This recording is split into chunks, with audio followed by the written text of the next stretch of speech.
Well, good morning, Dave. It's really great of you to join us on the road here, so to speak.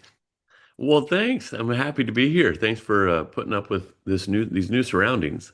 Well, the surroundings are nothing. I mean, what matters is the w words of wisdom that come from you here, right? Well, I hope so. I mean, after when you mess up enough, you pick up a few things. Is that how it works? All right. Well, I guess I'm one of the more smarter people in the world. Yeah, Well, good. I'm when sorry. I see someone when I see a 23-year-old in a $100,000 car, I think either trust fund baby or drug dealer, because there is no way he has earned enough to buy that car. There's no way. Right. Like he hasn't experienced enough, or he won't be owning it for very long. And because he hasn't learned enough, he hasn't gone through the mistakes. Yeah, or they're an NBA ball player. Yeah, or Y- that, or Yeah, I that. was gonna say because the Spurs have, you're in San Antonio, and the Spurs have a young man who's about that age who's rather rich right now, guy by the name of Wembanyama, but Yeah, he might be driving that nice car. he'd be driving more of a Sprinter van, Yeah, because somewhere that's all with he can more fit headroom. into. Yeah. Well, that's like Manute Bol, who was he played, like, I don't know, 20, 25 years ago. He was 7'7", and he had to take the front seat out of whatever car he was driving. I forget what model it was, and he actually drove from the back seat because his legs were so long. Yeah, the you know it's cool being tall like that, but there's some drawbacks. Yeah, like Yeah, probably hitting your head on door jams a lot. right. Yeah. Well, thank you so much for joining us. You're in San Antonio. You're a little bit out of your neighborhood, so to speak, but not too far. You guys are based down in the Fort Worth area, correct? Yes, we live just outside of the Fort Worth in a little town called Azle, and people were saying, "What's your business doing out here in Azle?" Like we have like three restaurants, and Right. and actually two breakfast restaurants now. So we had three, one closed, but yeah. So I came down to San Antonio with my for my mother-in-law. She's not doing so well, um, but yeah, normally up in Fort Worth, Texas, we're building our headquarters there and just way out in the country. It's just kind of a fun little project. Should be a good one. Yeah. How do you spell Azel? Azle, Okay. Azle, Texas. All right. And population about twice that of the number of people who work at your place, right? Well, we had 12,000 a few years ago, and they've been building some homes, so more than that now. So Ah, all yeah, right. Booming Azel. booming Azle. All right. So, well, that's good. Well, at least you guys are helping prop up the two restaurants in town. Good for you guys. Right. Well, good. How'd you end up out there anyway? So I was living in Juarez, Mexico, across Right. the border from El Paso. And when I met my wife on MySpace, and that was back. Do we have to remind some younger listeners and viewers about what MySpace was? Yeah. So MySpace was the precursor to Facebook. Right. And so I was on MySpace and I was down in Panama actually, and at this little internet cafe on this island. And I was checking to see how my bags were selling. My dad was selling my bags on eBay. And then I went over to MySpace after that. And and there, lo and behold, was this pretty lady who was asking me some questions, and I thought, wow, on MySpace.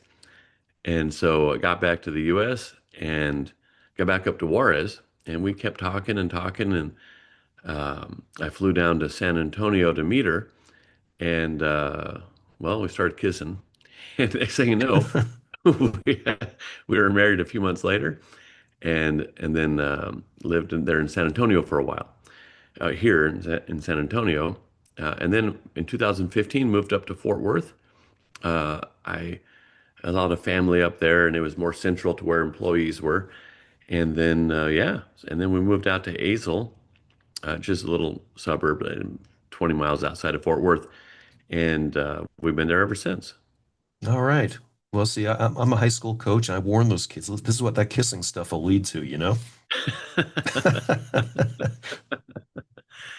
Yeah. So anyway, so Well, now good. So now you've got a great partner in crime there. great partner in crime. Oh my gosh. We're coming up on 19 years of marriage, which isn't that long compared to most people, but 19 and I would marry her again in a heartbeat. Well, that's awesome. Well, good for you guys. Yeah, my parents are actually coming up on their 70th wedding anniversary, believe it or not. 70 Yeah, years. yeah, it'll be 70 next year. So how crazy is that? Wow. I bet they've had some fights. Oh my. Oh, yeah. Let's not get started with that. I sometimes joke with people that my parents, you ever see the old TV show Seinfeld? Do you ever watch that? Sure, yeah, yeah. Yeah. Well, you know George's parents on Mm-hmm. there? Those are my Oh yeah. parents. Yeah. Just the volume level is always up here, but I don't know how. They're still together. I say we've been married for 18 years, 15 of those happily. Yeah. So Nice. That's like the old Curly the Three Stooges line. It's like, are you happy or are you married? I say to single people, it's better to be single and wish you were married than to be married and wish you were single. Yeah, that's true. That leads you to a lot more trouble. Yeah, yeah, no Yeah. kidding. Oh boy. Yeah, we could go down a rabbit hole with that one, with all the ways people tried to become single after being married, but let's not go there. Let's not go there. Yeah. But yeah, hey, let's go back. I mean, people are going to say, what was this guy doing living in Juarez of all places? And you've lived in a lot of places here, and you're talking about your bags. I mean, let's step back in time a little bit about how this whole making bags journey began. Yeah, so in 1999, I was living down near Mexico City in a town called Morelia, and I needed a bag to carry my school books. I was a volunteer English teacher. So I went and looked around the market looking for a leather bag. It was near a big leather city where they have a lot of tanneries and leather work. Yeah. I, so I was looking for that and the perfect bag like the one I had in my head. And I couldn't find it. I was like, what would Indiana Jones carry? And and that was the bag. And I couldn't find it, but I found a guy making bags. And so I I sketched out this bag that I had in my head. He made it. And man, when I got that bag, everyone asked me where I could get one of those bags. Excuse me, sir, where could I get one of those bags? Hey, that's a good looking bag. Where'd you get that bag? So I don't know. I got back up to Portland, Oregon, and yeah, 4 or 5 times a day, people were asking me where to get that bag. So I went back and had some more made. And in the meantime, that was 2000, in year 2000 when I went back. So it was 1999 when I was down teaching English. All right. 2000 went back, and then I ended up having a federale. I moved back down to Mexico, had a federale sent to kill me for something, and some guy Oh, didn't want to pay me what he owed me, right. so he Oh, said, "I'll just send someone to kill him," and that's a whole story. And and anyway, I ended up in Juarez, Mexico in 2003 to 2006. oh My my. black lab and I, Yeah, I'm sorry. It's like, well, you can't skip over that story totally here. Well, you have to get back to the federale here. And I thought you were going to say he shot you in the bag, like stopped the bullet or something, you know? I mean, like Superman, yeah. we are Superman. um, yeah, so actually, so I just wrote a book about it. It's called "They'll Fight Over It When You're Dead," and so I was down. I'll give you the abbreviated version. So Okay. I I was selling real estate. I was trying to get some more bags made, and I had already put a deposit on some bags, and the guy made 5 of them, but I couldn't get them. I didn't have enough money to pay the next deposit. So the second half of the deposit. So I was working selling real estate around this golf course in Mexico, and kind of near Mexico City, and um, and so I ended up doing a side job with this Jewish group out of Mexico City, and they wanted to build a kosher resort and for all the Jews in Mexico City to go. It's a really beautiful area where I was Hmm. living. And so the landowner, who I sold the bags or who I was selling the land through, He said, and it was outside of the golf course. It was a private deal. Yeah. And I said, "Hey, it looks like they're going to buy, and you owe me or you'll owe me $40,000 for my commission." Well, I said, my boss at the country club, he kind of introduced us to me to the Jews, so he wants his cut. And he said, "Oh, don't worry about Carlos. I'll just have him killed." I said, Simple I matter. said, Yeah. "Oh," I said, "Well, how much does that cost?" And he goes, "Oh, $2,000 to $3,000." Well, it was 20, 30,000 pesos at the time. Right.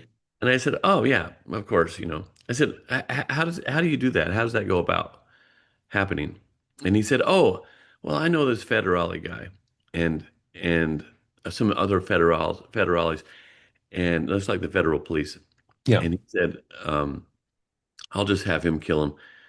Um, and I said, "Oh, well," I was thinking he owes me 40,000 and only cost 2 to 3,000. And he nonchalantly said, "I'll just have him killed." So I thought, oh boy. So Yeah, I but if went, it's 2 or 3,000 for 40,000, he's got to kill you or whoever, like at least 10 times then, right? yeah. So I said, well, tell you what, and we didn't have a contract. Yeah. So I wrote up a contract the next day, typed it up, and tried to get him to sign it. And it said, if I'm not around, I'm not alive. My descendants and my descendants, the descendants of my descendants, and my friends and all these names of these people can come and collect it if I'm not here. So he read it and he looked at me and he said, "Don't you trust me?" And I was like, I could, I was like, "Sure, but I don't trust myself." I said, I have my mother sign things because I don't remember what I say. And sometimes, and then it hurts friendships. And I want us to have a long-term friendship. And he goes, "Okay." Well, 2 days later, I'm at a wedding and I look over and one of Mario's sons, has a different name in the book. He's pointing at me and he's got this gorilla of a man standing next to him. And this guy walks straight over, and I'm sitting there next to my old Land Cruiser. I had an old Toyota Land Cruiser with my black lab, Nice. and we're at an outdoor wedding in the evening. And so this guy comes over, and he snorts some cocaine, and we just start talking, and I've never seen anyone really snort cocaine before, like personally. I've Yeah. seen it in movies. And anyway, so he says he offers me a beer, a warm beer, and I go, he had a six pack with him, and I go, "Oh, I just kind of had a couple. I'm good. Thank you, though. I get heartburn if going to sleep and stuff." He says, "Do you want me to kill you right now?" And I said, "Well, no." Like, I said, "Well, okay, I guess I could have one more beer." And he was a federale, and so we started talking. Anyway, we ended up in my house. After several more times, I had my hatchet set to, I put my hatchet in my Land Cruiser. I set it in this place because I was going to drive him somewhere. It was like 2, 3 in the morning. I was going to drive him somewhere. And I wedged my hatchet, which I kept really sharp for just in case, but not for this though. But I kept it wedged in this one spot. I was going to crash my Land Cruiser at low speed. I didn't have seat belts. I was going to get out and I was going to hatchet him to death. I was just going to chop him up. And because it was either him or me. Yeah. And so then we ended up going to tacos because taco stands are open real late at night. And I was like, "Hey, how fitting. My last meal is the tacos." That's great. Right. Anyway, we ended up back in my house and we had two little beds and he said, "I'm sleeping at your house tonight." Um, oh, there's Okay. Yeah. Mo the kitten just decided to show up here. your cat.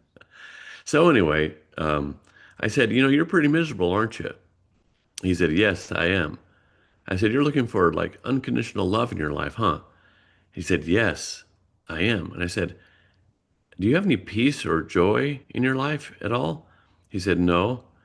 I said, You want to know how you can find it?"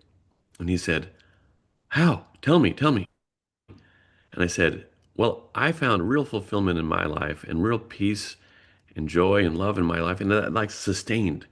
I said it's really cool through like a friendship with God, and it changed my life when I started that relationship. And he goes, well, how can I have it? How can I have it? I need it. And so yeah, I just ended up explaining how that happened with me and how that changed my life, several years ago, but it lasting. And so then he said, well, I'm going to sleep. And so I said, okay, I'm going to lay in my bed next to him. Blue was on the floor. And as soon as I hear him breathing heavily, I'm out. I'm gone. Right. So, man, next thing I know, open my eyes and there's this bright light right there, just bright light. And it was the sun coming through the windows right in Yeah. my face because I'd fallen asleep and waiting for him to fall asleep. Yeah. And anyway, he snorted some more cocaine and then he took off. And yeah, that was the story. There's a lot more to the story. And he woke up and his homicidal tendencies were gone by then, huh? Apparently so. But it was only a few days after that I left Mexico permanently. I had been Yeah. there for a couple of years. Well, good job, Dr. Phil. You found a way to save yourself. So I ended up, so then from there, that was 2003. I moved to Juarez, Mexico, and I was having more of these bags made, and I was selling them on eBay. And then from 2003 to 2006, I was living in Juarez with my dog. We slept on a little $100 a month apartment floor, and I had that, and Blue was fine with it, and no hot water for 3 years. And so, but then I met my wife on MySpace, and when I was in Panama, moved to San Antonio, started a factory in 2008 because no one cares about your stuff as much as you do. Right. And then in 2015, we moved to Azle, Texas, and here we are. Oh, nice. I apologize. I've never seen Mo get so crazy about a podcast recording before here. So she's got her butt in the camera. That's great. We don't need that view. But you got things started there, but you were making these bags and they were so expensive you couldn't pay for five of them at a time. How much was this guy even charging you at the time? He was charging me about $100 a piece. Right. Um, but in fact, my original bag, I took it to him. I said, "Can you make these for me?" And he said, "Yeah." And he looked at it and he goes, you're probably going to want to change this because he was an old man too. Yeah. You're going to want to change this part because this will eventually will tear. And you're going to want to put little polyester strips inside of the stress points because that leather will stretch. And where the shoulder strap attaches to the this and that and the handle, you're going to want to reinforce it like this. And Yeah. you're going to want to do this. And you're going to want, and he made my bag into like a bulletproof. It was way better looking, way more impressive. It turned into a backpack. I mean, it was he. And so the two of us sat there and he gave me all of his wisdom from all of these years and he helped me. And I'm so grateful to him that he took the time and I turned over a 5-gallon bucket and I put a little pad on there. They turned it over for me. And I sat there with him for several days as he was improving and teaching me about my bag. And over the years, going back and forth to him, he would just say, "Hey, Dave, here's something I noticed. You might want to change this. You might want to change that." Nice. So I made it look good, and he made it real durable. And so, but I was grateful that he shared his wisdom with me. That he shared that it was like he was pulling for my success, Yeah. and that was really important to me. Yeah. So is that where your basic concept of creating basically indestructible bags that have 100-year warranties, is that where that all came from this gentleman who basically apprenticed you? Well, my original bag, I told the guys, listen, I want I want this bag. I want people to fight over it when I'm dead. All right. Right. I I love said, that motto. That is so great. I'm imagining I'm in that two of my grandchildren are in my study, or great grandkids are wandering through my study after I'm dead, just after the funeral. We're having They're having the dinner after the funeral, the lunch, and these kids are rifling through my stuff. Oh, look at pocket watch. Ooh, look at this. And then one of them finds the bag, and I want them to go, hey, I get that. No, I get it. No, I get it. And then they start fighting because it's such a cool bag. And uh, so that was my idea was they'll fight over when you're dead. So that became our slogan. And that's how I named the book. They'll fight over it when you're dead because of, Right. uh, and so I thought, I've always thought like when I got my dog, I said, God, would you help him to be the coolest dog ever? Like, and why not ask? It's free, right? Yeah. And so then when I had the bag made, I said, God, would would more people come to know you because of this bag than any bag in history? Would it be the coolest bag ever? And like it's free to ask. And when I had the rack made on my Land Cruiser and all these, I always ask, I want the coolest, the greatest, the strongest. God, would this be the most durable? That's it's just in my mind. And so Right. when I tell people, if you're going to be doing a lawn business, because a lot of people go, well, what can I do? What? I'm working for the man right now. I want to start a business. Do you have any ideas, Uncle Dave? And I'll say, well, whatever you do, be the best at it. Like, try really hard to be the best. And so if you're doing lawn care, man, you study those roots, the root systems of the grass that you're mowing and then you're in your area. And so how far do they go down? And then have sprinkler systems that soak all the way down so that the roots are trained to go all the way down. And look at shrubs and sunlight and shade. I mean, just become the best and then teach people, educate people. So help others to become excellent at what they do. And Right. or if they're looking for a yard guy, you say, make sure that they start up the mower out in the road, or so you don't get all the seeds in your yard for all the weeds from the last yard. Make Mm. sure this, make sure that, but try to help other people to be as successful as they can be by you educating them. So you be the best you can at whatever be the expert at whatever you're going to do, and then educate people on it. Give it all away, Right. and people will trust you.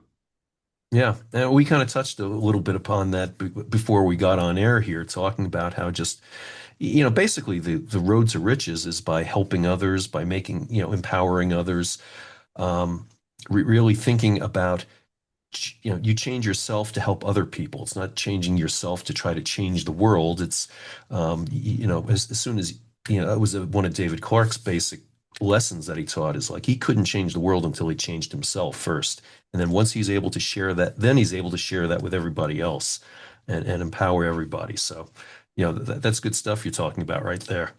Yeah, as I told you right before the show started, I got to have lunch with Zig Ziglar. A lot of people don't know who he was. Right. He was considered in the 80s, 90s, early 2000s the most successful man in America. And a lot of national polls, who's the most successful? And it was Zig Ziglar. Right. And he wrote 33 books. He did all this stuff. I got to have lunch with him when he was 82, Oh, wow. right before he died. And so I sat right across from him. There were six of us. I sat right across from him, and I said, "Hey," I said, if you were to, if you all your media, all the books you wrote, all the DVDs, cassette tapes, VHS, I mean everything that you had, all disappeared off the face of the earth, and you could only leave us with one book, what would you write? What would you write about for how to be, what would you write about? Anything. He said, I would say, court your spouse because success starts at home. Like, treat her like you're trying to win her over. Okay. And he said, encourage everyone. And then he said, help everyone around you to be as successful as they can possibly be. He said, if you do that, you'll have everything you ever dreamed or wanted. Beautiful. And Dale Carnegie, it sounds like came straight out of Dale Carnegie's book, the How to Win Friends and Influence People. Right. He said, to be genuinely interested in other people. That's the key to Right. success is to be genuinely interested in other people. And uh, and so but those three things: court your spouse, make her feel like the most loved woman on earth, encourage other people. You got it. You can do this. And help everyone around you to be as successful as you can be. Those three things are are all others focused. And so what I tell people, if you want to have in faith, I'm a man of faith. I say um, if you want to have success, you need to be others focused because that's what Jesus was. He wasn't like, "Hey, come worship me. Hey, everybody, come serve me." Right. He said he came to serve. He came to die. He came to all these things. And so if you want, and the only time he ever described his heart, he said, "I'm humble. My heart is humble." Only time. The greatest man in all of history said, "My heart is humble." That's it. He said, which is others focused. It's Yeah. me last, everyone else first. So anyway, that whole thing, so that um in my business, the other thing I tell people is to use your business to help other people. Help them to be the best they can be. Help encourage them, build them up, help them start businesses. Give your wisdom away, give your knowledge, all your fact finding, give it away. Help everyone around you to be as successful as they can be in their everyday life. And you watch, if that's truly your focus, uh, they won't be able to stop you. Right. And that is one of the basic tenets I've noticed, and looking at your website and we haven't even mentioned the name of your company yet, the Saddlebag Leather Company. That Uh, Saddleback Leather Company, yeah. Saddleback. Yep, I got it. Yep. Okay. And but yeah, I noticed the emphasis on the people working for you um, are treated like family. They're treated the way you if you're working there, it's the way you want to be treated, kind of thing. I know that's kind of one of your core principles there. Oh yeah, absolutely. Um, so we have marriage classes. We haven't. Yeah, I gotta start that back up again. We haven't had the marriage classes, but we go through a book called Love and Respect, which for the first 3 years of my marriage, man, it sucked. I was like, this is awful, awful. I can't believe total bait and switch. And Nice. we were dating, and she thought the same thing, and. And so we read this book, Love and Respect, and man, it changed our marriage like overnight. And men need to be respected, and women need to be loved. And and these are the ways that happens. Men are loving, or women are trying to be loving to their husband. When in doing so, they're being disrespectful, and men are trying to respect their wives, but in doing so, they're being really unloving to them. And the woman says, "That is so unloving. Oh my gosh, I can't believe he did that." And they're on the phone with their sister. "Can you believe it? The gall of that man. I can't believe I'm married to such a man." And he's going, and so she says, "Well, I'm going to train him to be more loving." And so she does something, or says something, or doesn't do something to train him to be more loving, which he sees as total disrespect. So then he turns around and he's like, "Dude, she said that, and then she didn't do this, and she did that." And her friend's like, "Dude, disrespect, man." And he's, "Oh, I'm going to show her." So then he tries to help her to be more respectful, and he doesn't know he's doing it. And this is every marriage. And then, anyway, so it changed our marriage. And so I've been encouraging people to read that book. Okay, And well, it's funny. I am officiating a wedding this weekend of a young man who I used to coach asked me to be the officiant or whatever you'd call that. In Colorado, apparently, there's no rules at all about who can do this. oh, So I'm not like ordained or anything like that. But I think I'm going to mention in my opening remarks, I'll say, you realize it's just a big bait and switch going on here, right? I think that'll go over well. Yep, the courting period's over. You're getting the ring on the finger, but continue to court. Yeah. That part I'll bring up. I will bring up the bait and switch. Yeah. You can say I've heard it said. Is this your Right. first wedding you're doing? I'm sorry, what's that? Is this your first wedding? It is. Yeah, believe me, Really? the words you are now husband and wife and you may kiss the bride have never come out of my mouth before. Oh, I just did my first wedding in last year in Uganda. Oh, wow. Yeah, that was an experience. And there was they brought in the cows, they had this all this tradition, and they brought in these jugs. They were carrying these jugs hanging from a these gourds hanging from a big pole, and they were full of milk. And that was, the milk. You have cows now, and they received 40 cows from all of the different people attending. They gave them cows, Wow. start their wedding, start their life off together. Yeah. And cow business is good business. And so anyway, it was really cool, really, really a cool wedding. Uh, but it was my first one, so I got And another then one in and you were asked to September. officiate this. I got another one next month in Rwanda. So Wow. yeah, my second one is in Rwanda. I got Yeah. that. So So yeah, that's awesome. So how did you get chosen to officiate a wedding in Uganda? I think I know where the Rwandan connection came from. We'll talk about that in a bit. But how about Uganda? so so we have a so with our business we started sponsoring kids ourselves in Rwanda. Like, you pay for their school and that sort of thing. Right. And the kids get to go to orphans, and really poor kids get to go to school. And so then we went over and visited them, and oh my gosh, it changed our life. I mean, completely changed our life when we visited these kids. And they became our kids because they didn't have parents. And so we became mom and dad to them. And over the years, my wife, we'd go back and forth to Rwanda. We would take um, employees, we would take friends and family, customers. We would take them over to Rwanda to visit their sponsored kids. We would tell them, "Hey, you should sponsor a kid." We do, and it's secure, it's legit. They're not going to steal the money. It's a really good thing. You got to sponsor kids. We do it, and so a lot of people started sponsoring kids, and then we would take them over. We've probably taken, I don't know, 400 people over to Rwanda now, Wow. and to visit their kids. And so while we were over there, some of our kids were having trouble, so we met a really neat guy, and we said, "Hey, could you mentor these kids?" And anyway, he got married, and while mentor him while we're not there. So he got married, and he asked me to. He was getting married. He asked me to officiate his wedding. And then one of our boys, Hassan, uh, he he asked if we would officiate his wedding. He asked me if I'd officiate. He's getting married in September, so now they're Yeah. all getting older and stuff. It's really cool. Right. Oh, that's awesome. Yeah, So, yeah, I mean, this is all part of this program that you've started with your company called Care 41. Do I have that right?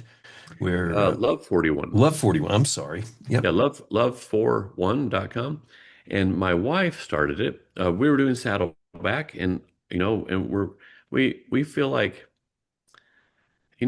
money doesn't make people happy. I mean, it does. There's some things, but generally, true success is not guided by how much money you have in the bank. There are more miserable people who are rich than probably poor, and so money True. doesn't do it, but relationships do. And no one ever on their deathbed talks about how they could have made more money or how they should have done this or that. They talk about relationships.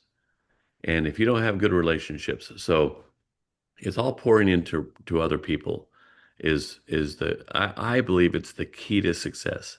Like, think about it. I was thinking the other day, I wouldn't want my daughter to marry someone like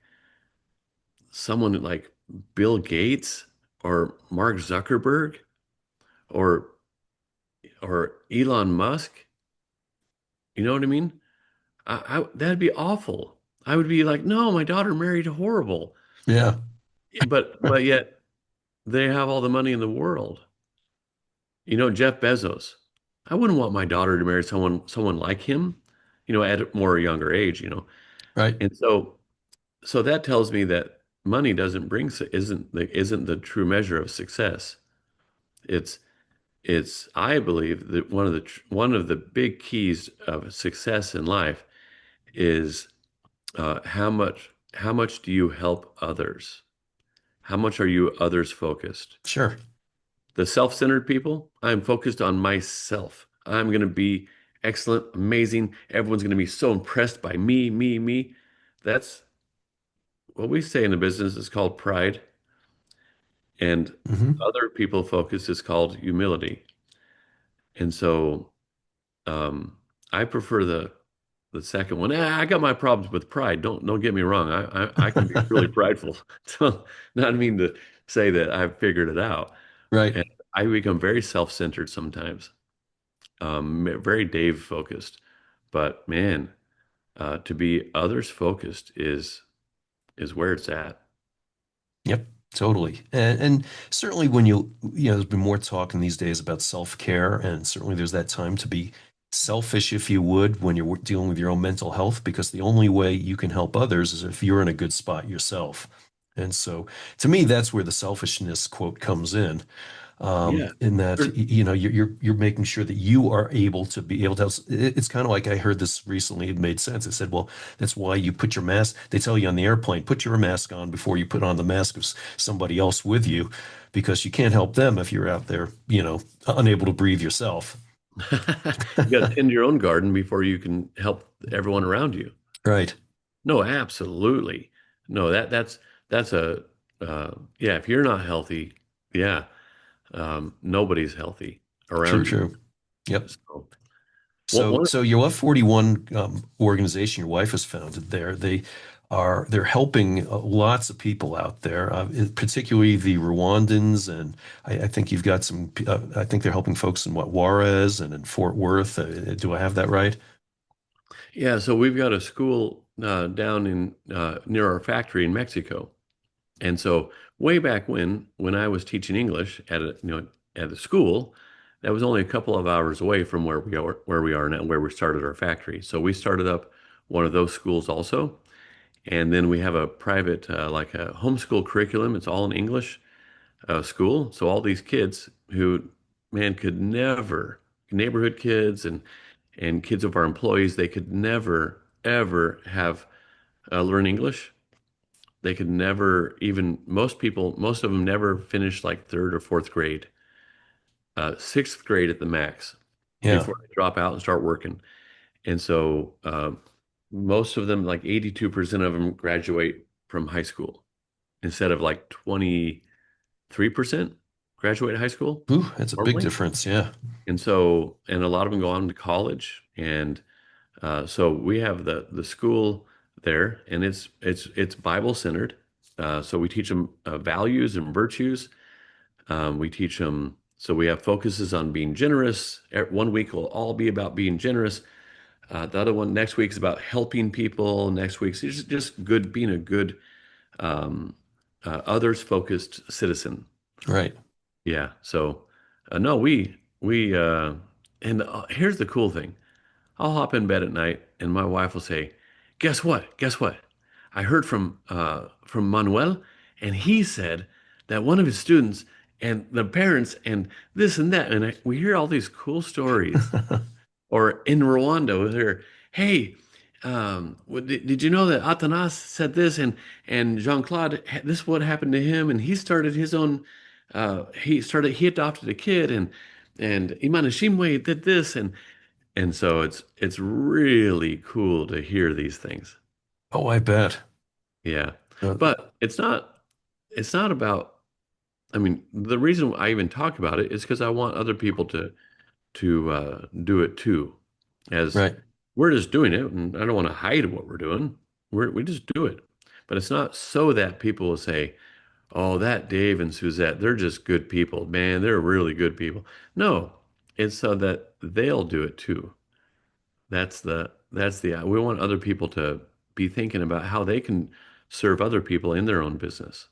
Yeah, I mean, there's such huge problems in those countries. You take Africa in particular, where you've got just millions and millions of people who are needy in so many different ways, and you can't affect all of them, obviously. You're taking your small slice, or you got this group here, but if collectively, if everybody else did it like you're talking about, Dave, we could start impacting more and more of those people. So 100 kids in this school, 100 kids in that school, yeah, et cetera, et cetera. And before you know it, you're affecting whole villages, whole provinces, whole countries, you know? Right. Right. And so someone goes, well, what do I do? I'm just, I'm here in Colorado. I'm here in Texas. I'm in Azle. What can I do? So don't wait until you go to Africa or Mexico. Start now. So here's something really simple that really simple that I was like, oh man, I haven't done a good job of this. Is, I was sitting in my chair the other day and I had my laptop on my lap and I said to my daughter, hey, could you get me one of those cold, but sparkling waters in the fridge there? She said, ah, like, Dad, can't you do it yourself? And I was like, oh man, I have not done a good job of serving my family. And of course, you have to serve your kids or they'll take them away. You Right. know, you have to serve your wife. You have to do certain things, but in the day-to-day serving. And so the dog gets into the trash. The dog got into the trash the other day. And and trust me, I'm not good at this yet, but I'm still working at it. I haven't been serving my family in in tactical ways. So the dog tore into the trash and I said, I'm not picking it up. Who left the trash bag out? And it was my daughter because her job is to take the trash out every day, out of the little waste baskets. And so she left it outside the door, and Nova just tore into it like always if we leave it outside. I said, "Well, who left it out?" She goes, "Well, I guess I did." I said, "All right, then you pick it up."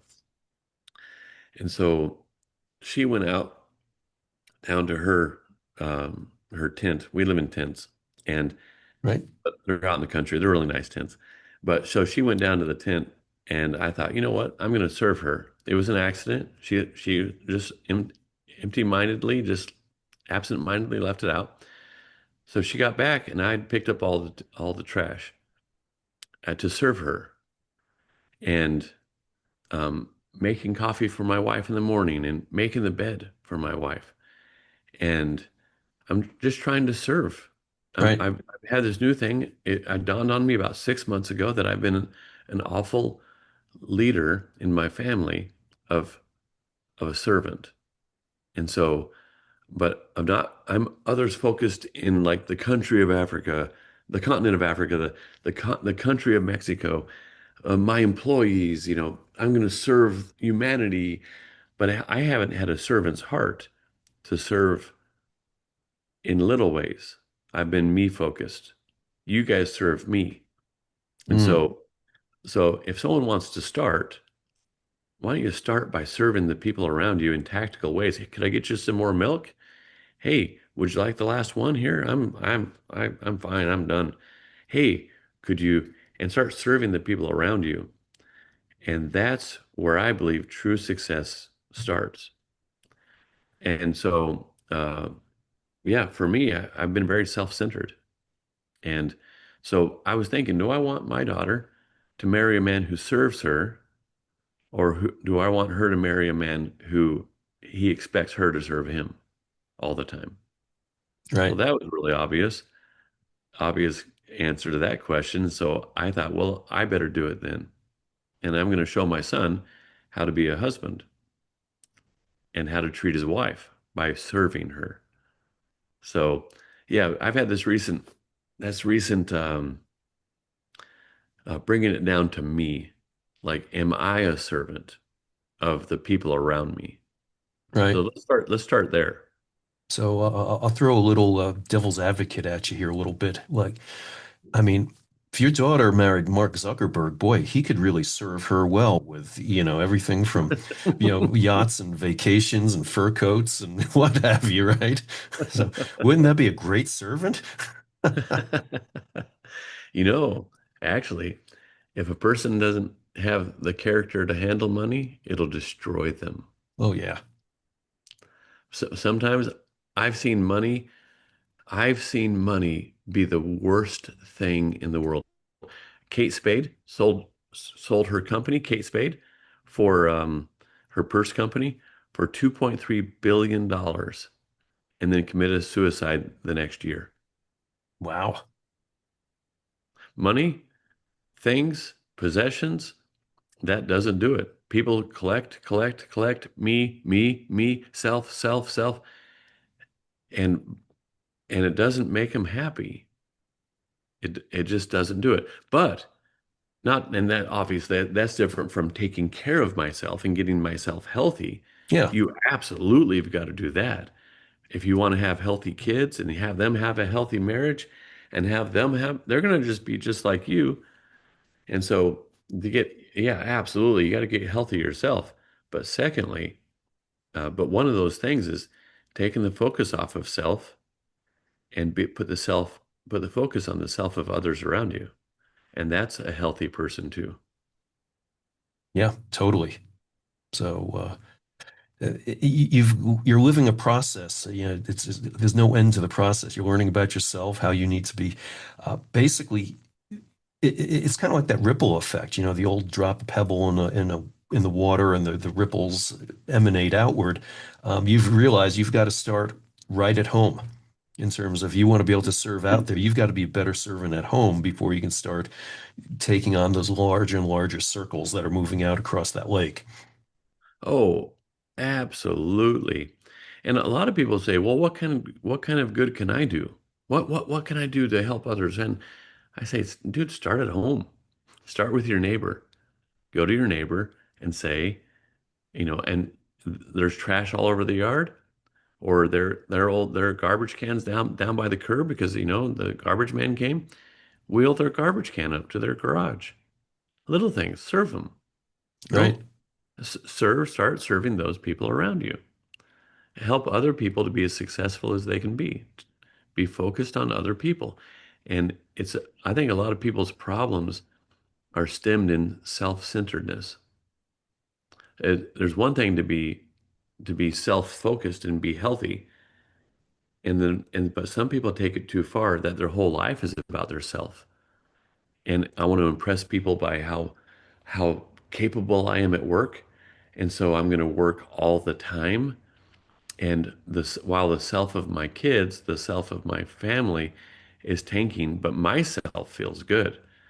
And I'm gonna volunteer like crazy. And I'm gonna be gone all the time while my family scavenges around for food because I'm volunteering and it makes myself feel good. I'm going to be working out, be in the morning and the evening, and I'm going to be gone from my family all the time, but I'm going to look good because I've got to care for number one here. Yeah. I've got to care for myself. And they're gone all the time from their family, and their self of their family is in the crapper. I'm going to show how important I am, how spiritual I am. Man, listen to me pray. And I'm going to talk about all the spiritual stuff all the time. And people are going to say, man, he's a spiritual man. And then, I'm going to get praised like they're going to praise me. I'm going to feel good about myself. It goes on and on and on. The self, and I'm talking about my own self, by the way, and things that I've got to work on myself. And Um, but if I take the focus off of myself all the time and I put it on the self of others, that's when I believe true uh, selflessness uh, helps us to be healthy also. Right. Well, you know what, Dave? I'm going to take that last 2 minutes or so clip that you just gave us here, and I'm going to package that and send it off to Washington, D.C., because I think there's some people there who need to hear that an awful lot. No kidding. Yep. No, they should just read it to Congress. Yep. The whole entire s- cesspool of Washington, D.C. on both sides. It's disgusting. They're Right. all about serving themselves, looking good myself. Man, I don't know if there's one good one there. I think maybe there are a few good ones. Yeah. I, you know what I do when it comes to politics? They're all so corrupt. I just put my head down and I just keep on making good quality leather bags. There you go.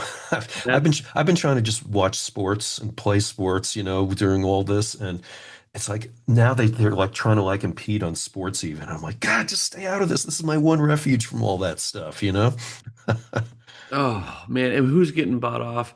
for different agendas, for different things. What all this junk's happening, Yeah, both sides of the aisle. It is disgusting. totally. But So let's not even go there. I don't want to talk about them. no. They're bad. I do want to talk about your bag business, though. That's we have barely touched on that here, and you've got such an impressive product you're turning out there. And what I like, we've talked a lot about some values and virtues here and everything, but your bags have values and virtues of their own that are very unique. And, your philosophy is such that you're creating bags that, like you say, people are going to fight over when you're dead, hopefully. And I would actually like to see you have an open casket when you die. I'm not trying to accelerate this process, but I want you to have that bag, like your arms folded across the bag and see who reaches into that casket and tries to take it out of there, you know? But in any case, but yeah, you've developed quite the unique concept that makes your bag really stand out from the crowd. Well, since we did it, since I started, because I didn't have competition when I started, I didn't have any zippers. I swear off all breakable parts. Yeah, good. So, Zippers are my bugaboo in life. oh, they're awful. I mean, I'm glad my jeans have them, but I prefer button fly. Right. But I mean, zippers can be handy, but it's like having a cardboard hatch on a submarine. You have $1 billion submarine and you got a cardboard hatch. As soon as that hatch goes, the submarine's worthless. And so, same as a Right. zipper. So, we just sworn off all breakable parts, and everything that can be reinforced gets reinforced. And yeah, we want it to look classy too, but it's a little heavy. The bags are a little heavy, but I say take the stairs, you know, Right. mow your own yard, like walk to the store actually, and if you want, just adding health into your life. Um, you don't have to go to the gym. You don't have to do these things all the time. That they help, but just add um, what do you call it? Add into your life difficulty intentionally. I was just going to use that same word, add a little degree of difficulty there, even like I'll park a little further away from the door of the store, just, because I'm just going to take me a little longer to walk there. That's all. Put a treadmill in front of the refrigerator. Ooh, I like it. Yeah. Put the fridge upstairs. Yeah. All those, you end up taking.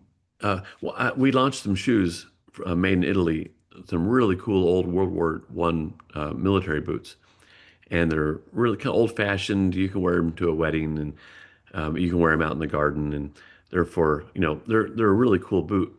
Um, but as I was studying the boots, I was I was looking at all the problems that people have with their knees, their feet, their ankles, their shins, hamstrings, hips, back, all that stuff's rooted in your foot.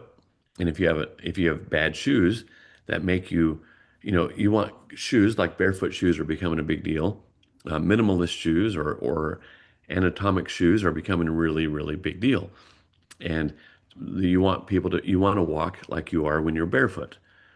You want to walk in your shoes as if you're barefoot and where your toes spread out and your big toe isn't being pushed in, stuff like that. And as I was digging into problems that people have with their feet being weak, it's not just the shoes, it's inactivity.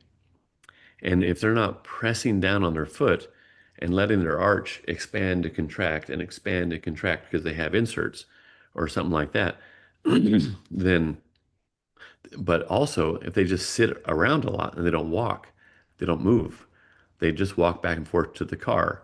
They walk around the store, they get back into the car. If people don't stand on um, their feet get weak, and then when their weak feet get weak, they lean in a little bit. The arches lean in or lean out, and it just messes everything up. So I'm telling people walk, stand, mow your yard, get on your feet, go, go, go, because it helps. I mean, yeah. So that was Well, just as an aside, I run 100-mile marathon, ultra marathons, for instance, and I'm having foot surgery next week because my foot's so jacked up. But it's a bunion issue. But oh wait, yeah, you have a bunion? yeah. Oh, You want to not have a surgery? I've heard it's my sister and my sister-in-law both had the bunion surgery. Unbelievably painful. They said off the charts. And they've had babies. They said it was awful. And uh, so I have a customer. She she's a lawyer in LA. She and her husband went down to Mexico with us. They're both lawyers. He teaches at Pepperdine, and she's just a regular lawyer.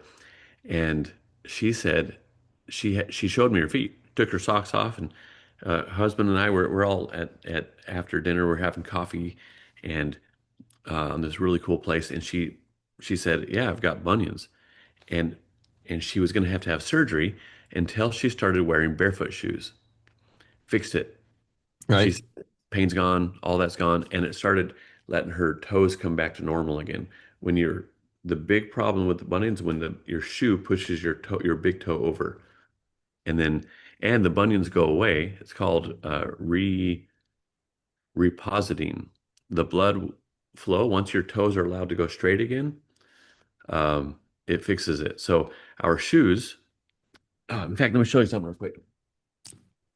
I wasn't expecting to go there, but I've got these barefoot shoes. Yeah. See, they're straight up Yeah. the side here. It doesn't Yep. bend your Yep. toe Yep. over, Yep. and it has a wide toe box, so it doesn't cramp your toes together like running shoes do. So I was just watching a professor from Harvard University. She was the head of Spalding's Sports and Rehabilitation Medicine department for 10 years at Harvard. And she said the Tarahumara Indians and all these people, the Raramuris from the Tarahumara people, Hmm. they all run barefoot. Oh, they run with just tire sandals, and they run these 100-mile, 150-mile, these different ones races, and they win, and they have the healthiest feet. She's a huge proponent of barefoot running, and she said padding in shoes amplifies the shock up to your knees and all that sort of thing, but also bending the shoes that bend your toes in. So Right. she's a huge proponent of barefoot shoes. Yeah. Are you familiar with the book Born to Run, written by Christopher McDougall about 20 years ago? Yes, I've heard of it. Yeah. So I ran in the Leadville 100 the 2 years the Tarahumara Indians were up here in 1992, 94. And it was kind of a grand experiment. Like, here's this tribe that lives down in the Copper Canyon of Mexico, and they brought them up to see how they would do in an actual race. And I mean, it's a long story there, but the beginning of the book was all about the barefoot running thing, and started that whole barefoot running craze. And you saw the five finger Vibram shoes that came out at the time, and created this whole craze. And because part of the issue, as you mentioned, is the engineering of these shoes is not natural for most people's gait.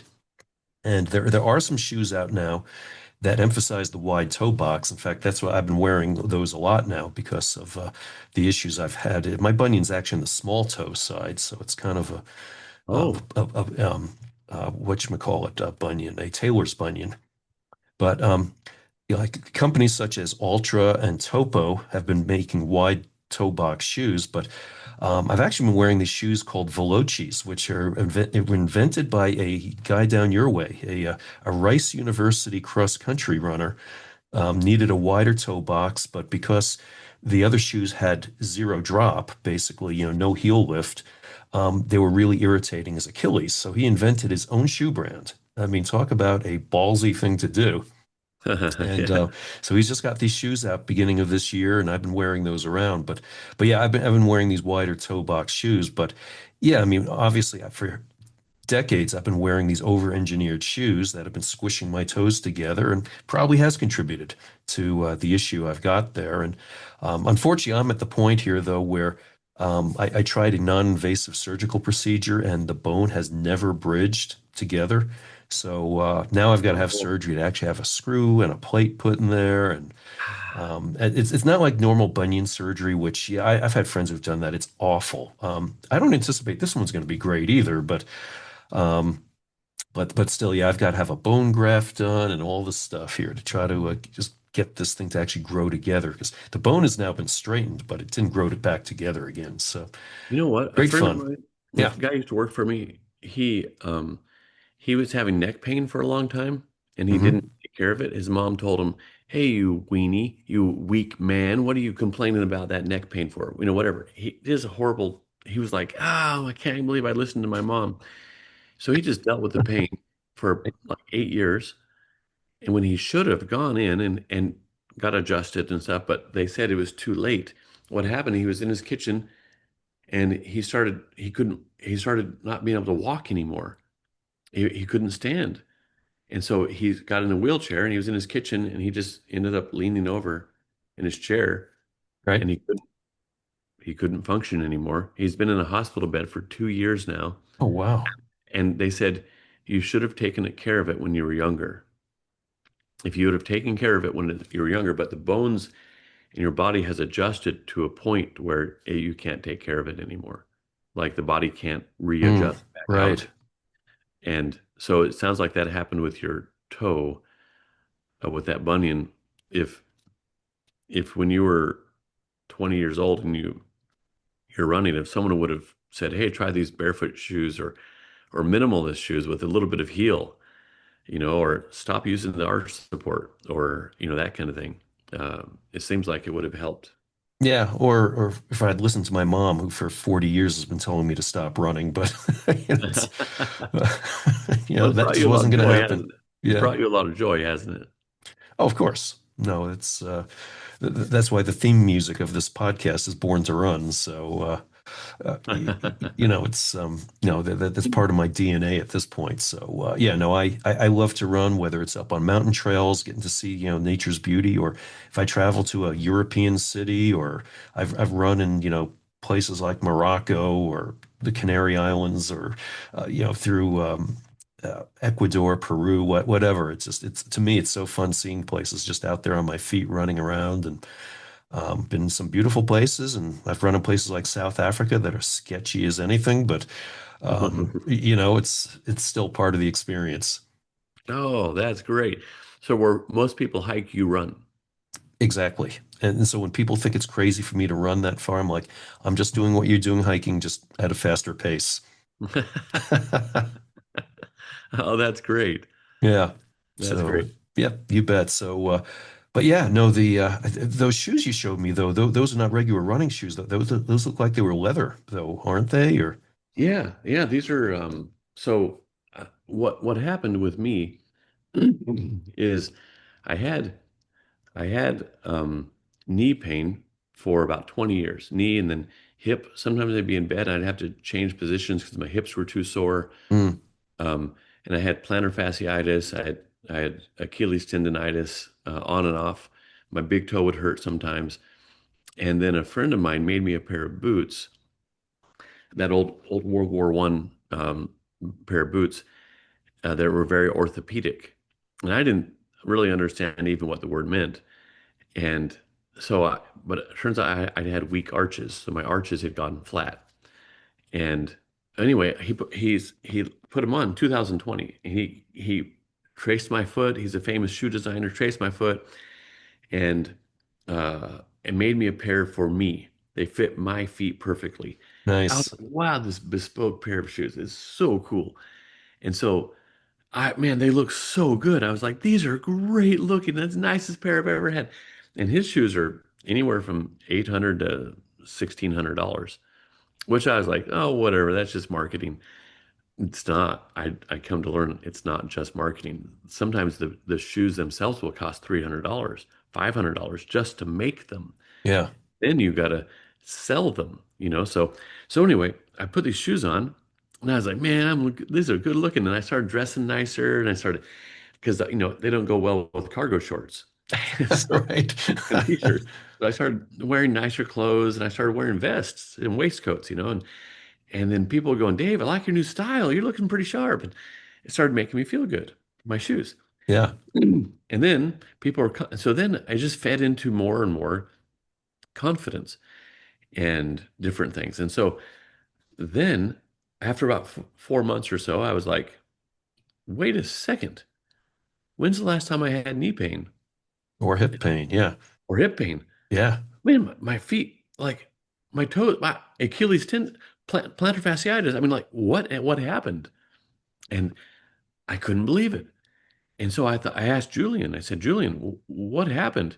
This is what happened to me. How did that happen? He said, oh, a lot of his clients say that Steven Spielberg and these different people say that their back pain goes away and with his shoes. And that's what happens when you walk barefoot, or when your shoes make you think that you're barefoot. They no arch support. That's just Yeah. awful for you. And low heel, no padding, wide toe box, straight inner line so it doesn't bend your big toe over or your little toe. Um, there's just certain characteristics, and it was on a shoe last called the Munson last, and which I'm Dave Munson. I was like, Right. what in the heck? It was Dr. Munson from Yale University, way back in 1868, and it turns out we're relatives. Well, anyway, he worked for the military, and they said we're having all these foot problems that cause all these other problems. You fix it. So he made this shape of the last for the shoe that the shoe wraps around. He made a special orthopedic last that makes you think you're barefoot. And that he said it fixed all foot problems in the military. And they used that Munson last on all boots until from 1912 to 1970, until the Vietnam War. And then they started going to jungle boot, and they changed Mm, manufacturing and all that stuff. But these boots were really hard to make. So yeah. he said he went back to this old-fashioned boot, which actually was very, very orthopedic. It's very hard to make. That's why we make it in Italy. Mm, It's really hard to make, and they make them perfectly. And but anyway, so that changed that. And then I was like, well, now I don't have anything to wear. I was wearing some Olakais and flip-flops, but they started hurting my feet again. My knees started hurting again when I wore them too much. mm, And I was like, what is going on here? So I had to make my own sandals, my own slip-on shoes, and that have a wide toe box, a short heel. It has no padding. And now I'm walking barefoot, but in my slip-ons and my shoes. My slip-on shoes, the slip-on mules. So right. anyway, so we're going down that road at Saddleback into a bunch of different orthopedic shoes that Yeah. actually look good. Yeah. No, I'm, that's impressive. You just can't wear your cargo shorts anymore, but that's all right. yeah. So anyway, Oh, very cool story. Yeah, he held those shoes up. I'd never seen anything look like those before, so that was yeah. so cool. And with the leather on the inside, you can't see it maybe, but there's some Oh toe yeah. prints in there. There's what there? Toe prints.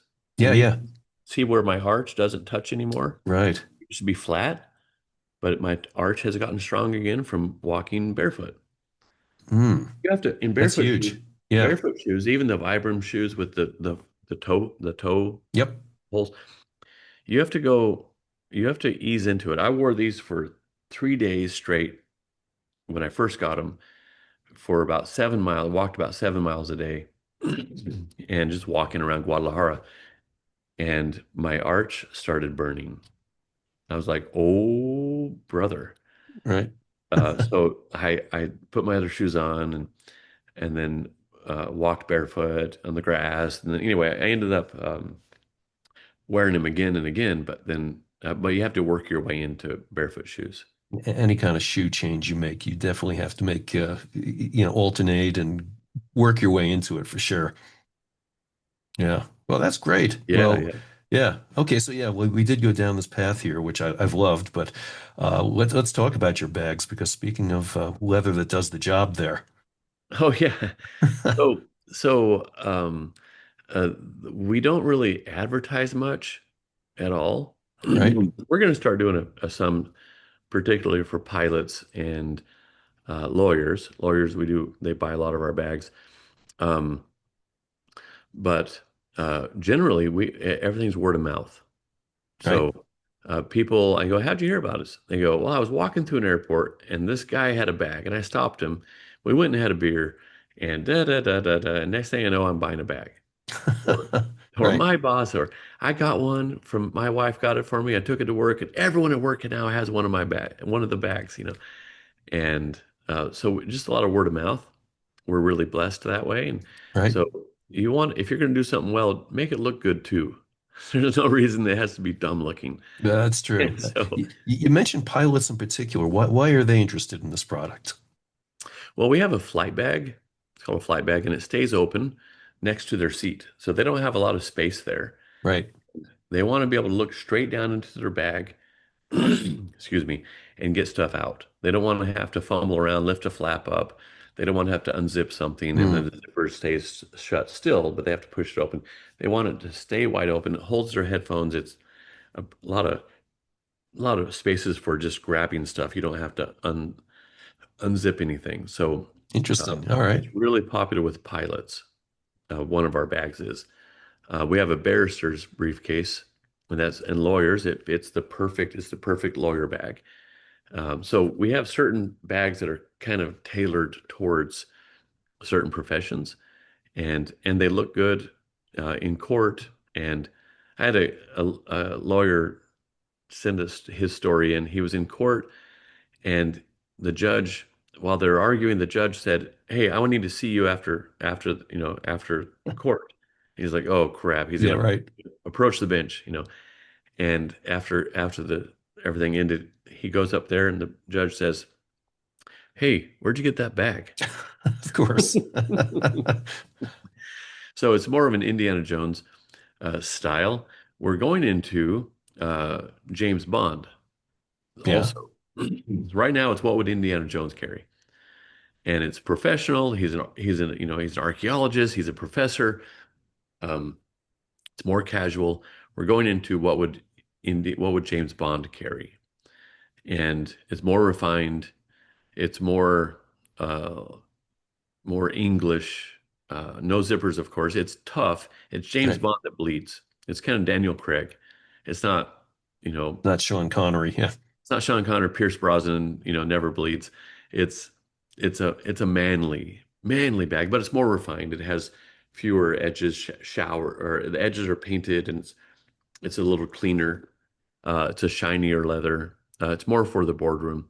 So, but as far as as I've been digging into this with the shoes particularly, um, and bags, I was at a Rolls-Royce event in London, and they put us into a coffee table book of theirs. Oh, wow. It was really an honor because Yeah. it's filled 350 pages of just cars, right? And so they put us in as like a really cool one of our trunks, really cool, beautiful Wow. product. That's very cool. Yeah. Yeah, so I'm at the event, and this man walks by.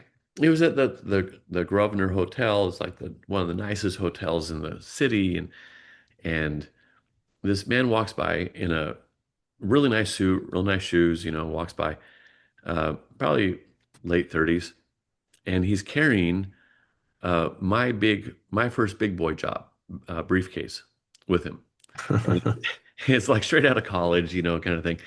And I was like, oh, he borrowed the suit. Like that he he's not all that.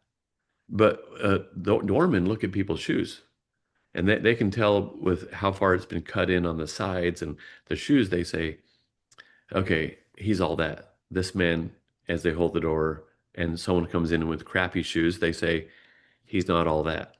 He's acting. Yeah. Salesmen, fancy cars. Someone told me they sell really fancy cars. If people come in, they just want to sit in one, kind of thing. And he lets all the younger salesmen handle those guys. And then when someone walks in blue jeans and a t-shirt, he'll go, "I got this one." And he walks over and he sells a car. And he said people who know, they invest in their shoes. Mm. And that man had nice shoes. Okay.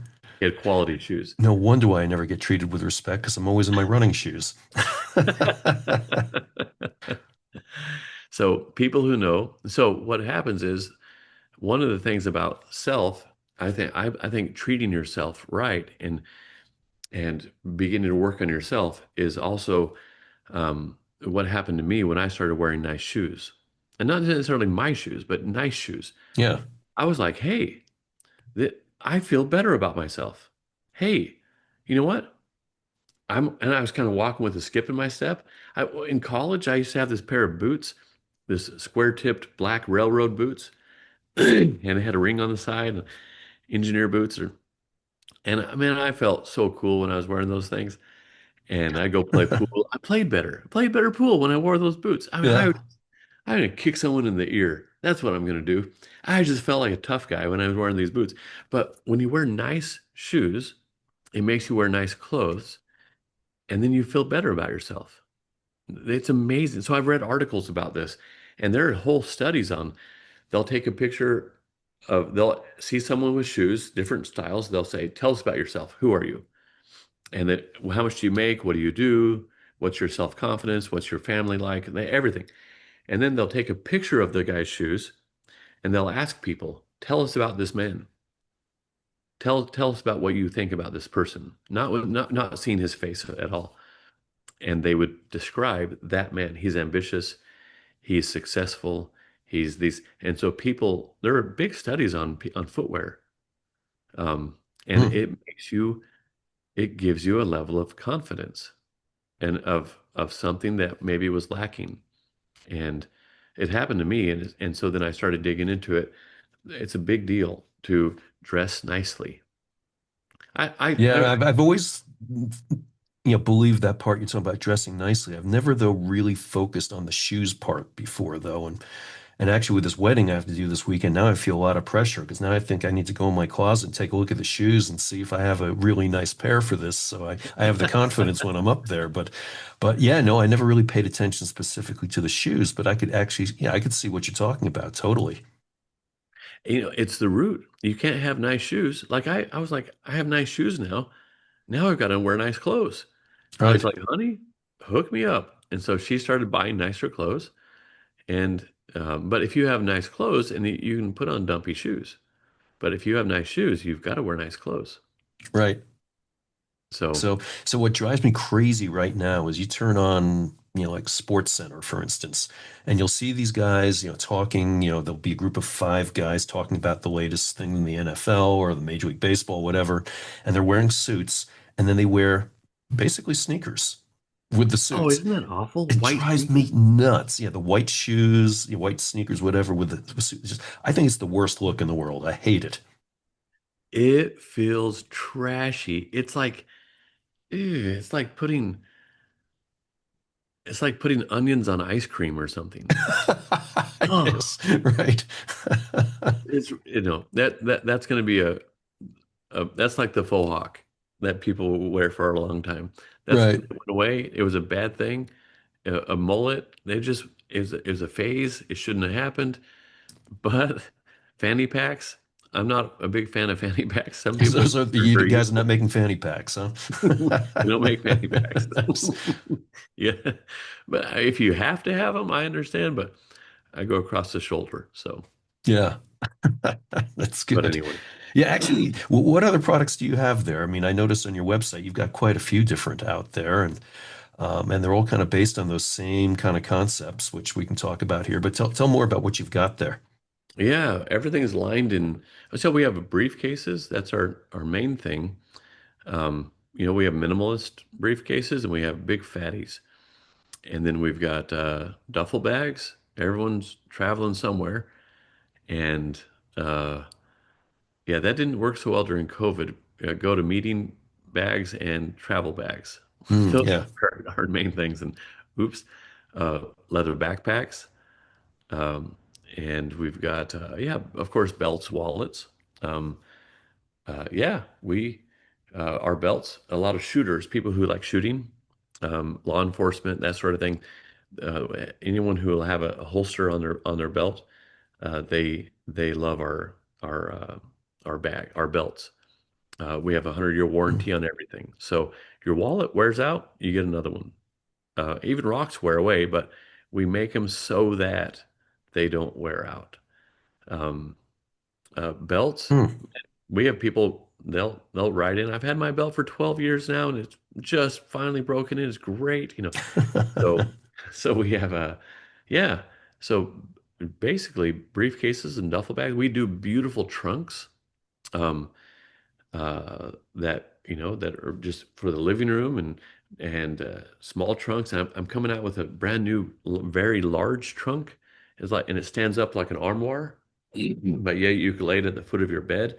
If you had a king size bed, Right? uh, yeah, and also doubles as a coffin. So if you ever need it when you're dead, just pull the trunk out of the living room, and it doubles as a coffin. So yeah, it's the right length and has all of the right um, the fittings for a coffin. Turns out. Interesting. So Do you know anybody's actually used it that way? no, but I was talking to a funeral. I did my own leather coffin, a six-sided leather coffin, Yeah. and I had a guy reach out to me, and he said they saw the video on it. I did a video called "Work Death Balance," and Nice. and remember, you will die, and everybody will forget your name, and people who take your money didn't earn it, they didn't deserve it, and they're going to have a lot of fun with it. So why are you working so hard? Take a break. Enjoy the fruit of your labor. Enjoy the reward of your work, and and and take some time off. Why are you working so much? And so that was the video, and in there was my coffin. It was about the coffin that I had just made, Right? and because I wanted a cool coffin when I die. And so it was a really cool, like a six-sided, kind of Clint Eastwood toe pincher, coffin, but leather. And so a funeral director got a hold of me. He said he was the president of the Funeral Directors Association. He said, "That's the coolest coffin I've ever seen." Of Then course. so I made but he said it's kind of odd that people want to pre-order. So if you could make it more of a rectangular one, he said that people could pre-order and use, and then just like a box, just a shoe box, but leather. He said, so he said he wanted that for his own dad. Hmm. All Uh, right. and his dad was in funerals all his life, and his dad was dying, but we didn't make it in time for him.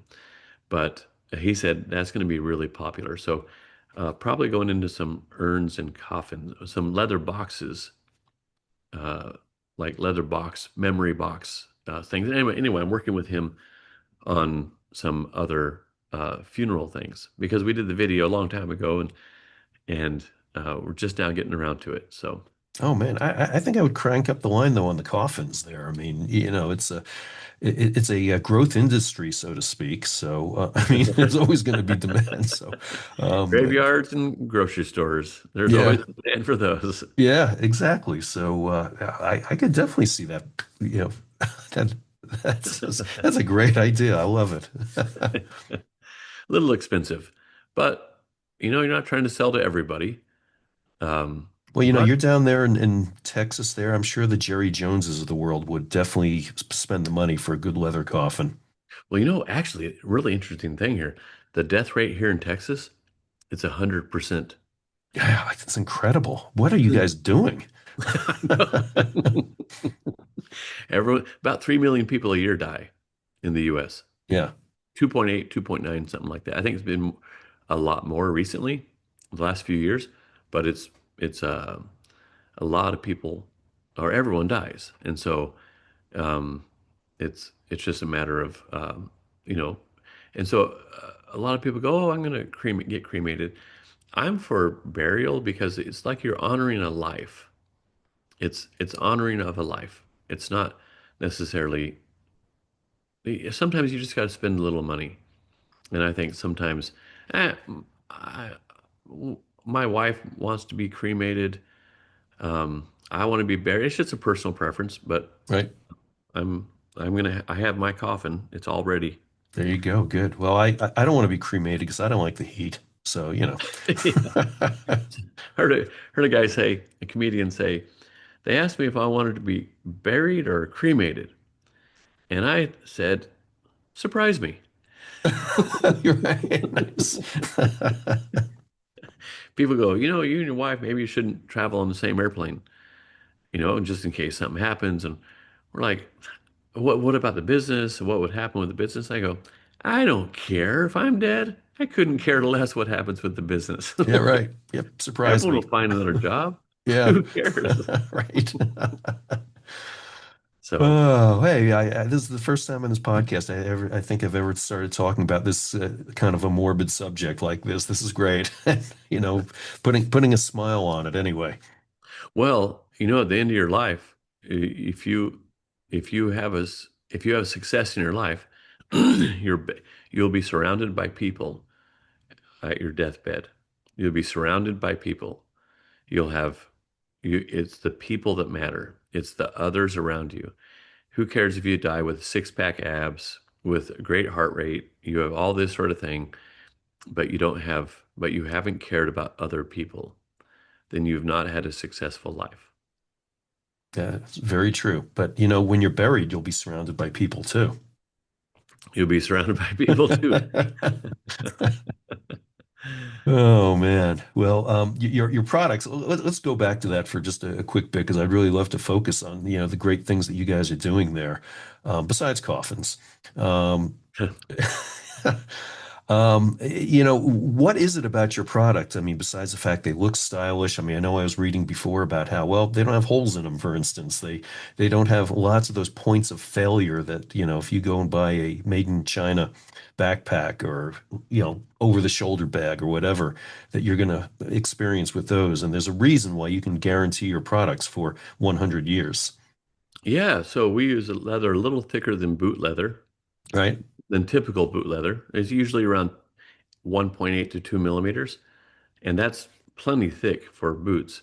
Ours is 2 to 2.2 millimeters, so it's a little thicker than boot leather. We line everything in goat skin or in pig skin instead of a synthetic, and that just reinforces everything. And then our hardware is unbreakable. It's just this unbreakable hardware. It's a specialty stainless steel that they use for military and they use for parachutes and different things, Wow. um, marine uses and stuff like that. So yeah, everything we do is just our threads unbreakable. Our stitch holes are further apart from each other because you don't want to have a perforation. You don't want like a perforated piece of paper. A sewing machine is a perforation machine. It Yeah, perforates. that was an eye opener to me when I read about it. And it's like, yeah, that makes total sense. So there are all these little details that make it last a really long time. Right. And one of the things too, we're moving into more, like if you want to, like I'm from Oregon, so I'm very green, very into environment, very into sustainability, stuff like that. But if you want to keep stuff out of the landfill, um, then just buy quality. Because if you buy shoes that last twice as long or three times as long, you buy a bag that lasts five times as long. You buy all these, if you the things that you do buy, a blender, a toaster oven, whatever you buy quality, and you'll have half. If it lasts twice as long, we'll have half as much in the landfill. Share that philosophy with the auto industry, will you? Well, Toyota's got it figured out, but Yeah. then Right. But then their interior, so we did a truck with Toyota. They asked me to design the interior for a Tundra, and it came out in 2024. We did 1,500 units, and they were all numbered, one of 100, two of 100, three of 100. They did it at the factory. I designed the interior, and I designed the leather, and it's really, really thick leather, but it's really comfortable, and it's 100%. So if you get leather seats in your car, generally it's leather seating surface. So it's from your shoulder blades down to the back of your knees. That's leather. And the sides, the front, shoulder blades up, the headrest, the back, it's all vinyl. Hmm. And so ours is 100% all the way around. Oh, wow. And it's like twice as thick as everyone else's too. So almost twice as thick. And so it's just a ton of leather in there. But see, that's going to outlast. I mean, usually your seats will last 8 years before 8, 10 years before they start getting tears and wearing and stuff. Right. These will last, these will outlast the car, even a Toyota. And so if people just bought higher quality, or if they bought leather, so I'm a huge proponent of leather, and the vegans have been lied to over and over again to push an agenda for petroleum and whatever thing. Who knows who's pushing what? But they get these people, they lie to them, and actually synthetic vegan leather or synthetic leathers are horrible for the environment. They're petroleum based, they're Mm, petrochemical, they don't last as long. You don't have the beauty of carrying something, you just have crap all the time. You don't have the joy of carrying something beautiful. Leather is art. One of the most beautiful things in the world that people even make is leather, and it lasts a really long time. And but when you bury vegan leather or whatever they want to call it for marketing, which is, by the way, it's illegal to use vegan leather, that term, in marketing in Italy because it's deceptive. It's not okay. leather at all. Well, it's kind of like the dairy industry's fighting the terms, like oat milk or soy milk because they say it's not milk. Yeah, yeah, Yeah. exactly. And so when they bury a synthetic, a polyester or some sort of a fleece, I like Patagonia, I like that company, but Right. they sell petrochemical uh, things. And so when they go through the wash, a fleece goes into the wash, it lets off, they say, around 500,000 microparticles, plastic particles Mm. that go through the water filtration system out to the ocean, and they just coat the ocean floor. They coat the coral, they coat everything. And there are fish they'll catch 2,000 feet down that have all those microparticles in them.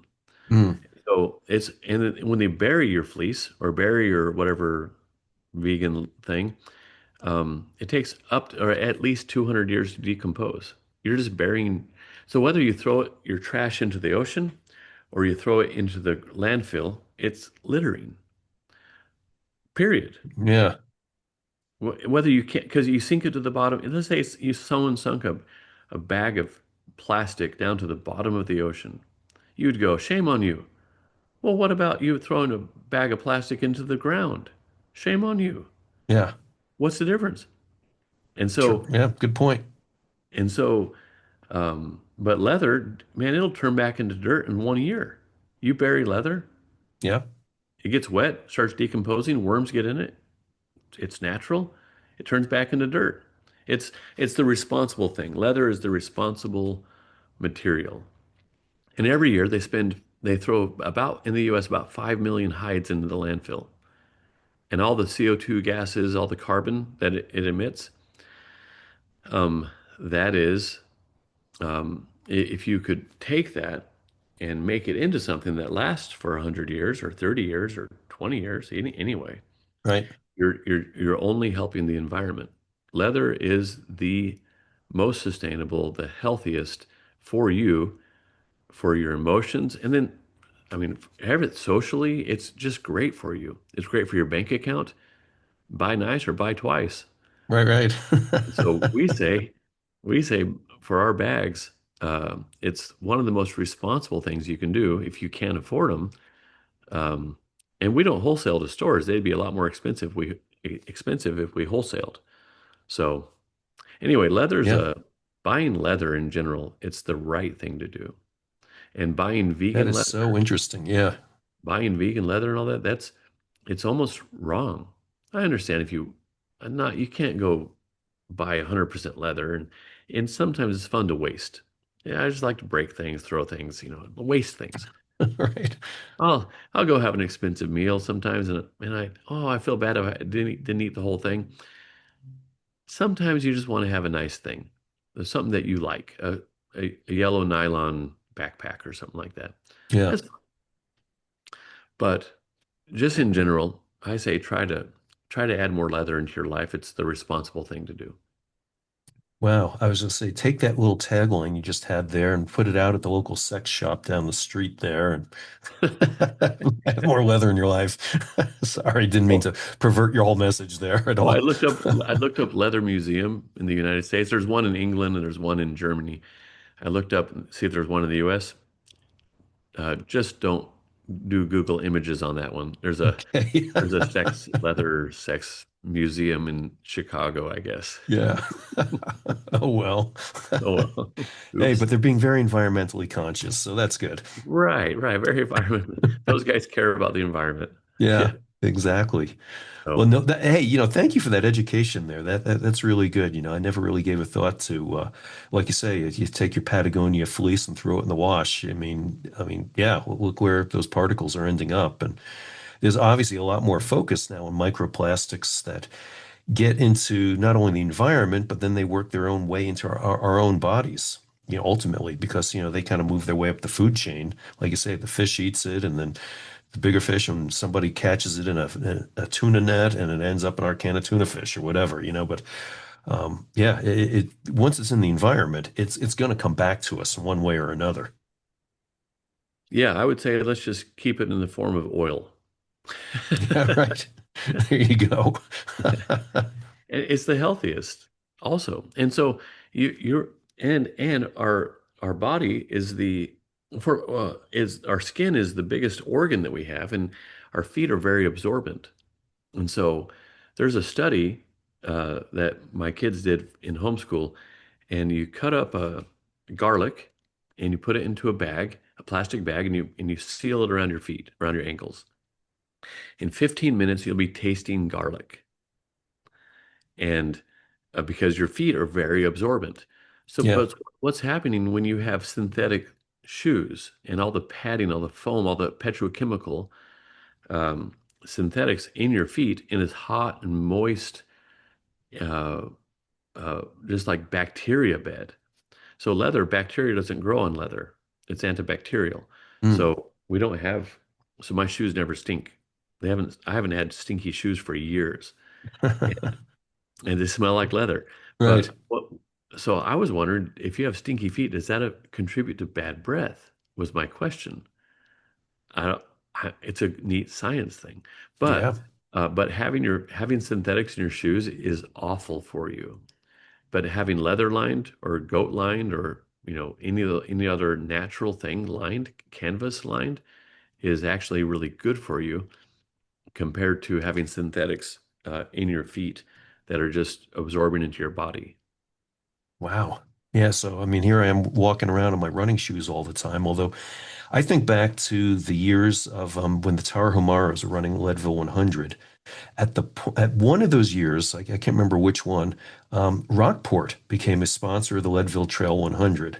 And they had this offer to those of us in the race that if you were to wear one of our pairs of Rockports, they had these special running Rockports in the race, they would give us 4 free pairs of shoes. And so I'm like, oh heck yeah, I'm all over that. And so I did. I ran the race in these Rockports, and they were leather. And it was pretty funny because I still have a picture on my wall of me going up over Hope Pass, which is kind of the iconic pass crossing in the race, and I'm there wearing my little running shorts and whatever shirt and a pair of Rockports, brown Rockports on my feet. And I remember running. It was very distracting because you're used to seeing your feet out of the corner of your eye as you're running. You're looking to seeing like running shoes, and to see these brown leather shoes was very distracting. But they were great. I ended up using those shoes later on as like my business casual shoes after a while when I wore them out as running shoes. But yeah, I wonder what would have happened if those had continued to be produced. Rockport I think they've been since bought out by New Balance or something. But like even, I even think back, I had an old relative who was on 3 Olympic teams he was on the Olympic marathon team in 1928, 32, and 36. And he was a cobbler in Brooklyn. And he made his own running shoes that he ran in. And in fact, he said the best running shoes he ever had were from reindeer hide that were brought to him by the Finnish team, because the Finns back then were the Ethiopians and Kenyans of the time. Oh, really? Yeah, and he made his own running shoes that he ran a 2:29 in the Boston Marathon wearing reindeer leather shoes. Really? Yeah.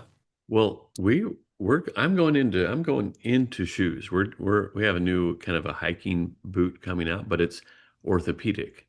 It looks good, Okay. low heel, good tread, made in Italy, and or we may go England on that one later, but um, it's but I was looking at the Heisman Trophy, and he's got these boots on, these leather boots. That was everyone wore leather boots Oh for yeah. Right. soccer, and for football, And so I was looking at leather boots, and I looked at the old 1932 like Olympics running shoes. There were shoes that they had for in the Olympics, and they were all leather. Oh, of course, yeah. And I thought, and they're really good looking too. There's nothing like them. So we're, we're actually that's one of the plans is to have a not a running shoe necessarily, but just a really a really good looking athletic shoe, low cut athletic shoe, and it may end up being a running shoe. I'm not sure, but you know your leather when you have rubber on the bottom doesn't breathe as well, uh, and but leather does. Leather breathes, so Yeah. my feet are never hot. Uh, but anyway, Yeah, that's cool. You know, another market I'm just thinking of there for you, Dave, is baseball mitts. I mean, you know, obviously obviously athletes will pay good money for a good mitt, and you know, leather mitt's going to probably break in and last a lot longer than some of the synthetic ones that are out there right now. yeah, we're the official leather goods of the Texas Rangers baseball team. Well, nice. How did Yeah. that come about? Uh, well, we were doing a book drive for our school in Mexico. We have a library there, and Yeah. I want the kids reading books in English, you know, for the vocabulary, to use their imagination, that sort of thing. And so we, uh, at one of the book drives, we were doing an event, and someone from the Texas Rangers was there. They said, "Hey, we have a Texas Rangers Foundation for youth. We love the youth. What if we partnered together because you love youth and this and that?" And so we ended up being official leather goods. Oh, wow. Are you Yeah, selling goods like at their ballpark or anything, or how's that working? we have the rights to. We don't do very much. Okay. Just online. We do some online. We have all, in fact, MLB said you can have the rights for the Rangers, but you have to make them for all the teams. Oh, really? And I was like, oh, Okay. even this one team? And they go, Yeah, yes, right. even that team. And I hope you're talking about that evil cheating team down in south of you guys there that I wouldn't want to touch them either. Yeah. Nice. that's funny, you know that. And so they said, yes, even that team. And so we have the licensing for all, because they said we need quality. People are complaining about lack of quality in MLB for goods, leather Yeah. goods, and we love your stuff. The commissioner buys our stuff for his VIPs, for different things, No for kidding. yeah. So we're the official leather goods of the Rangers, which is really cool. Oh, I'm sure It's a real that's way blessing. cool. Yeah, I mean, Yeah. it would be great to get to go in the clubhouse and say, "Hey, I'm going to present the manager here with one of our leather goods here." You know, that would be so cool. Yeah, no, it's really neat. Yeah. Yeah. Well, you know, the cheating stinking Astros, who I'm sorry, I'm happy to name them. You know, we're not friends of them here, and we're certainly not friends of those people who root for the that team in Boston either. We those low life scum Red Sox fans. So, you know, if you could just avoid selling to those two teams and sell to the other 28, that's fine. Well, you know what? There are good people I found out all over the world, and sometimes, you know, Not Red Sox fans. I'm sorry. They're not. Okay. I'm a Portland Trailblazer fan, you know, from Okay. Portland, Yep, that's and fair. they had a time where they called them the Jailblazers, Right. Yeah, I remember that. and they were spitting on fans, and Rasheed Wallace, they called him Weed Wallace, and everyone they're in jail, this and here and there. You're like, oh, these are awful. But they're my team. You know, you're embarrassed of them sometimes. You just gotta, yeah, you just Yeah, gotta. well, I'm a Yankees fan, and I'm embarrassed by the way they play. Not they're not in jail, but they probably should be the way they're playing right now. You And see that they one last night with the walk-off against the Rangers? yeah. Whatever. Yeah. Oh God, it's been such a bad season with them. But yeah, I don't want to go off on a whole thing about Aaron Boone and why that guy hasn't been fired yet. But all right, so. Anyway, Yeah, but Dave, what have we missed here, man? This has been just an awesome chat here, and loved getting not only hearing about your products but your wisdom as well. But what haven't we touched on here yet? you know, I think that's about it. I can't think of anything else to say. All right. Well, I know I can think of a lot I could say, but Yeah. because I can go on, but You're easy to I talk won't to. keep you here. You're You're easy visiting to talk family to, there in Bill. San Antonio, so no, appreciate it so much you being on. Where can people follow you out there? As you said, your product is more kind of like word of mouth, and people. I know you make a lot of videos and such. I mean, where can people find out more about you guys? Yes, saddlebackleather.com. We have a pretty good following on YouTube and Instagram, Facebook, the regular spots. Right? And uh, yeah, we're pretty social. I think I was looking, I think we have 3,400 videos on YouTube. I need to trim that down. We have some little one-offs that we need to get rid of and just keep the best of the best. But we're big proponents of leather. And if people don't buy my stuff, I understand it's maybe not their style, but get leather. Get leather. It's good for Right. you. It's good for the environment. Lasts a long time.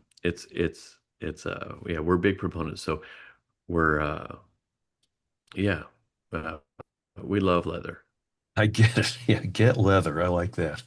I just, I can just see that on a t-shirt, maybe with, maybe little leather letters put on the shirt, and it says "Get leather." That could be a theme of sorts. Could be. Yeah, I'm trying to think of how you can incorporate that into some of the Rangers uniforms too. Just get some, when they do their City Connects, maybe have like a leather theme to them or something. Oh, you know what you would like? There was a pro soccer team here years ago, the old North American Soccer League. They were the Colorado Caribous, and their uniform actually was like something Buffalo Bill would wear with the fringed, it's the fringed leather things on them. I mean, most absurd uniforms, in terms of utilitarianism for them. But yeah, they like say they look just like, Buffalo Bill or Annie Oakley kind of thing with it. I mean, crazy uniform. But I mean, make those out of leather and have players playing in those. That would be awesome. That would be great. They are in Texas. Yeah, exactly. Yep. Well, great. Well, hey, Dave, thank you so much for your time here and taking some time out here with your family visit. This has been just awesome learning more about leather and about the great work you're doing, whether it's with the products or helping those kids over in other parts of the world that need some help. So thank you so much for doing all that. Oh, yeah. No, I couldn't do it if people weren't buying leather. That's So, true. so well, we're just grateful that we're able to do what we do. It's a lot of fun. We have a You lot of bet. fun doing the business. So, Awesome. Well, well, thanks again, for having me on, Bill. I appreciate it. It was great talking absolutely. with you. Get to know you a little bit. Well, you too. Thank you so much. All right. Take care.